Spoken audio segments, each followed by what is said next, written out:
Learning with Wasim में आपकी खिदमत में हाजिर हूँ। हमेशा की तरह इस ख्वाहिश और दुआ के साथ खुश रहें, मुस्कुराते रहें। मेरी एक फॉलोअर ने एक रिक्वेस्ट की थी कि आप थोड़ा सा मुझे कॉन्फ्लिक्ट रिगार्डिंग क्लोज रिलेटिव इसके ऊपर कुछ थोड़ा सा आप अपना पॉइंट ऑफ व्यू बताएं और हमें एडवाइस करें कि इसमें किस तरह हम बेहतरी ला सकते हैं। तो आज का मेरा टॉपिक है कि integrity conflicts with close relatives like भाई बहन या आपके कज़न्स वगैरह क्लोज रिलेटिव्स जो होते हैं। तो इसके ऊपर हम बात कर लेते हैं। तो बेसिकली क्लोज रिलेशन जो होते हैं आप जानते हैं कि बहुत ही ज़्यादा नाजुक होते हैं। उसमें बहुत ज़्यादा छोटी सी बात से भी वो ख़राब होने का ख़तरा होता है। और आम तौर पे जो बहन भाई भी हैं उनमें भी कुछ चीज़ें ज़रूर ऐसी मौजूद होती हैं जो कि उनमें कॉन्फ्लिक्ट्स होते हैं और उसको वो संभाल के रखते रहते हैं और एट द एंड किसी एक स्टेज पे आके उन रिलेशंस का एकदम लावा फट जाता है और देन फिर वो एक दूसरे के बहुत अगेंस्ट हो जाते हैं। तो किस तरह अपने क्लोज रिलेटिव्स के साथ हम अच्छे रिलेशन रख सकते हैं, उसको लॉन्ग लास्टिंग कर सकते हैं और किस तरह उसमें हम एक इंटेग्रिटी ला सकते हैं, एक सच्चाई ला सकते हैं ताकि आने वाले वक्तों में हम हमेशा एक बेहतर रिलेशनशिप को मेंटेन कर सकें। तो शुरू करते हैं। सबसे पहले तो आप देखें कि जो आपके क्लोज रिलेशंस होते हैं उसकी जो मेन एलिमेंट्स हैं वो आपके एक तो मॉरल प्रिंसिपल्स हैं, क्योंकि एथिकल प्रिंसिपल्स सबसे पहले इसमें बहुत इम्पॉर्टेंट चीज़ है। अगर आप एथिकली एक दूसरे के साथ प्रॉपरली इंगेज्ड हैं तो फिर आपको आगे चल के काफ़ी चीज़ों में बेनिफिट मिल सकता है जो मैं आगे आपको बताऊंगा। और अगर आप एथिकली एक दूसरे का ख्याल नहीं करते तो आने वाले वक्तों में ये चीज़ आपके लिए प्रॉब्लमेटिक हो सकती है। दूसरी चीज़ आ जाती है कंसिस्टेंसी, ऑनेस्टी, ट्रांसपेरेंसी और कंसिस्टेंसी। ये ऐसी चीज़ है कि आपका कोई कितना ही क्लोज रिलेटिव ना हो, अगर इन चीज़ों को आप मेंटेन रखेंगे तो फिर आने वाले वक्तों में जब कोई डिस्प्यूट अराइज होगा तो आप उसको प्रॉपरली हैंडल कर सकेंगे, मैनेज कर सकेंगे। तीसरी चीज़ आ जाती है आपकी पर्सनल वैल्यूज़। इसमें आपकी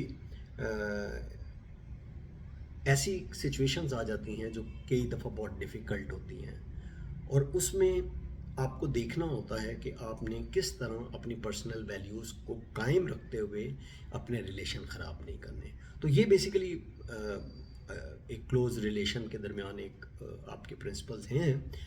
और इसमें जो कॉमन कॉन्फ्लिक्ट्स हैं जो आमतौर पे आ जाते हैं वो सबसे पहले तो होता है फाइनेंशियल इशू, क्योंकि फाइनेंशियल इशू एक ऐसा प्रॉब्लम है जिसकी वजह से आपके करीब तरीन जो रिश्ते हैं उसमें भी कॉन्फ्लिक्ट आ जाता है। और ये फाइनेंशियल रिलेशंस में किस तरह दरार आ सकती है, ये लोन्स की सूरत में आ सकती है।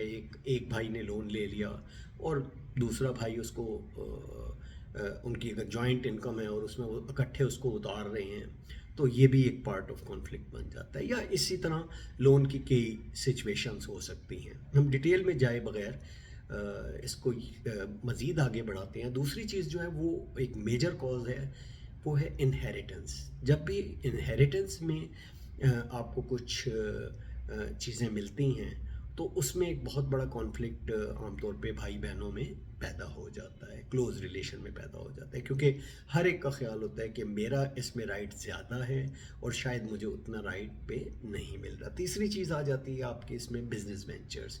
आपके बिजनेस में कई कॉन्फ्लिक्ट्स हो सकते हैं। अब आ जाते हैं उसके दूसरे कॉन्फ्लिक्ट के ऊपर। तो दूसरा इसका कॉन्फ्लिक्ट जो है वो है आपकी डिफाइनिंग वैल्यूज़। आपकी वैल्यूज़ अलग हो सकती हैं, आपका लाइफ स्टाइल अपने क्लोज रिलेटिव से अलग हो सकता है। पॉलिटिकल व्यूज़, आपका पॉलिटिकल व्यू अपने क्लोज रिलेटिव से अलग हो सकता है। आपका एथिकल स्टैंडर्ड, आपके एथिकल स्टैंडर्ड कुछ हैं और आपके जो क्लोज रिलेटिव हैं भाई बहन हैं उनके एथिकल स्टैंडर्ड बिल्कुल डिफरेंट हैं। तो ये भी एक कॉज हो सकता है आपका और उनके दरमियान में कॉन्फ्लिक्ट का। फिर आ जाते हैं आपके प्रोफेशनल कॉन्फ्लिक्ट्स। अब उसमें नेपोटिज्म आ जाती है, डेफ़िनेटली हर आदमी चाहता है कि मैं और मेरे जो बिल्कुल करीब तरीन लोग हैं, लाइक मेरी जो औलाद है, उसको मैं थोड़ी प्रायोरिटी ज़्यादा दूँ। तो ये भी एक कॉज़ बनती है भाई बहन के दरमियान फ़र्क आने के लिए। फिर आ जाता है फेवरेटिज़्म। कभी कभी फेवरेटिज़्म पे आप जाते हैं और डेफ़िनेटली उसके जो इम्पैक्ट आता है वो नेगेटिव होता है। फिर आप देख लें इसमें अनफेयर एडवांटेज। कभी कभी आप ऐसे अनफेयर एडवांटेज अपने फेवरेट लोगों को दे देते हैं, अपने फेवरेट उनको दे देते हैं, जो कि आपके क्लोज़ रिलेटिव्स को पसंद नहीं आता, वो उसको लाइक नहीं करते, वो समझते हैं कि ये आप उनके साथ ज़्यादती कर रहे हैं। अब कॉन्फ्लिक्ट का जो इम्पैक्ट है वो आपकी फैमिली पे क्या आता है बेसिकली, इसमें आपके 3 इम्पैक्ट आते हैं। पहला तो आपके जो रिलेशंस हैं वो ख़राब हो जाते हैं। दूसरा आपका जो आपका ट्रस्ट है, ट्रस्ट डेफिसिट हो जाता है, आपका ट्रस्ट डैमेज हो जाता है। तीसरी चीज़ फिर आपकी आ जाती है, अगर इस लेवल पे कभी हालात पहुंच जाएं कि आपस में बहुत ज़्यादा ही रिलेशन ख़राब हो जाएं, तो फिर ये लीगल कॉन्फ्लिक्ट या लीगल है ना, उस पर भी आ जाता है। और फिर एक भाई दूसरे भाई या एक बहन भाई आपस में इस कॉन्फ्लिक्ट पे आगे बढ़ते हुए एक दूसरे के अगेंस्ट लीगल प्रोसीडिंग शुरू कर देते हैं। सो अब हमने करना क्या है? अगर हम चाहते हैं कि इन मसलों को हल करें, तो सबसे पहली चीज़ जो है वो है आइडेंटिफाई द इशू।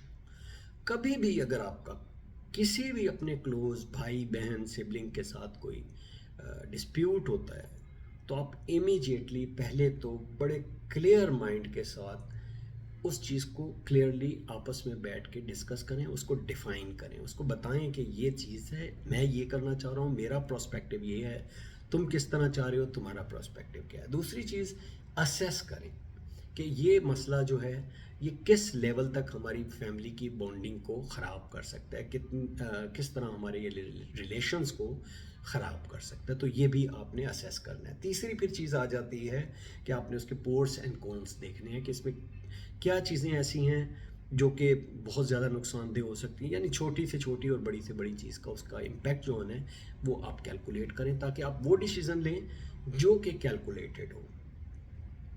और आखिरी चीज़ जो इसमें आ जाती है वो ये है कि आप मोस्ट एथिकल एक्शन लें। देखिए, आपका वो एक क्लोज़ रिलेटिव है, आपका एक क्लोज़ रिलेशन है, आपके भाई बहन हैं, आपके एक उनसे एक बाइंडिंग है, तो उसको सिर्फ एक डिस्प्यूट के लिए ख़राब ना करें। कोशिश करें कि कोई ऐसा एक्शन ले जो उनके लिए भी विन विन सिचुएशन वाला हो और आपके लिए भी विन विन सिचुएशन वाला हो। ओपन कम्युनिकेशन करें, आपस में बैठ के बात करें, अपनी चीज़ें बताएं, उनकी चीज़ें पूछें। सेट द बाउंड्रीज सेट करें कि कौन सी ऐसी चीज़ है जहाँ से आगे तुमने नहीं जाना, और कौन सी मेरे लिए बाउंड्रीज है जिससे आगे मैंने नहीं जाना। और फिर उसके बाद अगर फिर भी मसला हल नहीं होता, तो फिर देन आप मेडिएशन तलाश करें। आप देखें आपके रिलेटिव्स में, आपके क्लोज रिलेटिव्स से आगे फर्दर बढ़ के आपके ऐसे दोस्त, ऐसे अहबाब हैं दोनों के जो जॉइंट दोस्त हों, जो जॉइंट उनके रिलेटिव हों, जो कि आप दोनों के लिए एक बेहतर सिचुएशन विन विन वाली क्रिएट कर सकें और दोनों को मसले का हल बता सकें। सो जब आप ये करेंगे तो आपके रिलेशन जो है वो प्रिजर्व करने के लिए आपको थोड़ा सा अपने रिलेशन को प्रायोरिटाइज करना पड़ेगा, आपको थोड़ी सी एम्पैथी दिखानी पड़ेगी, आपको थोड़ा सा फॉरगिवनेस दिखानी पड़ेगी, थोड़ा सा आपको रिस्पेक्ट को मेंटेन करना पड़ेगा। तो ये वो 4 चीज़ें हैं जिनके साथ आप अपनी चीज़ों में बेहतरी ला सकते हैं, और एट द एंड उसका रिज़ल्ट क्या होगा कि आपकी जो रिलेशन में बाइंडिंग है वो बढ़ जाएगी, बैलेंस होगी, आप एक दूसरे के लिए बहुत सख्त नहीं होंगे, आप डिसीज़न लेते हुए आपस में कम्युनिकेट करके बात कर सकेंगे, प्रॉब्लम को दूर कर सकेंगे, और ये चीज़ लॉन्ग रन में आपके लिए फ़ायदेमंद होगी। तो ये मेरे पॉइंट ऑफ व्यू से एक ऐसी चीज़ थी कि जो मैं चाहता था कि आपसे शेयर भी कर दूँ।